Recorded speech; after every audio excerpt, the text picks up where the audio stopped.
Welcome back. Please excuse the ridiculous video title. If you guys haven't seen the original, Enhanced Mobility is Not a Lie in 90 Seconds, that's linked in the description below. Feel free to check that out. This video is essentially when I was making the original, what I did was I recorded a series of segments that I thought would make good counter arguments to the video I was countering. It's just I had to trim it all down into 90 seconds, so I had all this extra content that didn't fit that was just sitting on my computer. So I figured what I would do was give you guys the original, like, uncut version that had all the arguments that I had originally recorded, so you can check that out and just see what you think, mainly just because I love showcasing what I think is so unique and exciting about Halo 5's mobility. Of course, there's so much more that could be said, but this is still fun to show off. I also just wanted to say thank you so much for all the positive support I've been getting on YouTube and in the comments and on Twitter as well. The tweet that I made absolutely blew up, so thank you guys so much for all the positive support. If you want to chat about Halo, if you guys want to ask me any questions about Halo, talk about Infinite, about advanced mobility versus classic, whatever,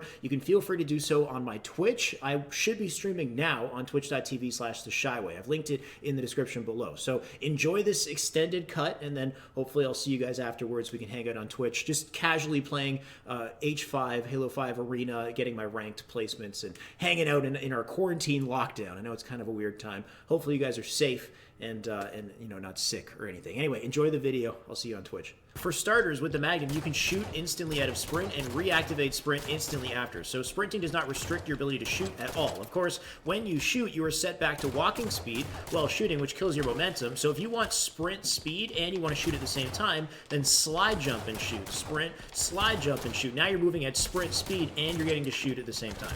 Sprint packs momentum behind all of your other abilities. If you sprint, thrust, slide instead, you launch yourself forward at a speed faster than sprint speed, and now I'm clearing sections of the map faster than shown in the previous video, all while shooting at the same time. Even without the thrust, sprinting lets you slide. Try sliding at the sweet spot of a downward ramp, and you get a little boost as well. Sprint also changes the way your mechanics interact with different surfaces. Try walking into this wall and thrusting normally, nothing happens. Sprint into this wall and thrust with perfect timing, and you launch yourself up to P2 instantly. Sprint and time a thrust off of this, and you launch as well. Hold the jump button after you thrust for a higher launch arc. This one could be pretty tough. Sprint, jump, thrust with perfect timing, and you'll fly up this wall and get above the base. One more. Sprint, jump, and perfectly time a thrust, and you get a beautiful launch right into the opposite base.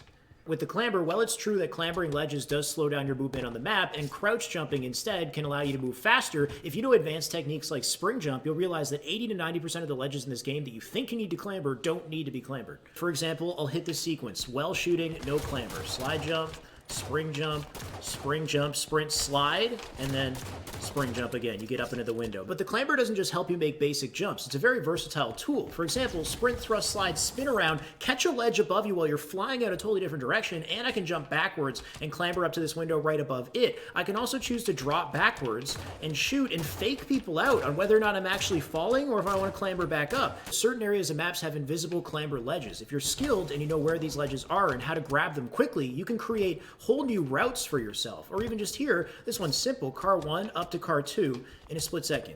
Combine clamber with other mechanics like spring jump and you get these crazy high skill scenarios. Let's say I'm firing shots into somebody in car, somebody challenges from a window, I shoot him, and then I drop backwards, not far enough to hit the lift, and I land in crouch, finish him off with a couple shots, reload, and time a spring jump so that the reload finishes right when I clamber the ledge, and spring jump back up to this ledge, and now I can fight again. You know what's even more next level? What if I had dropped down, landing crouch, and then spring jump, nade clamber the doorway? If I know how to throw a precise nade, you can cancel your nade animation with a clamber. Like that, this is skill gap right here. And time. So, based off of the classic examples you saw in the other video and what I just showed you, now I'll ask the question, which one is truly enhanced mobility?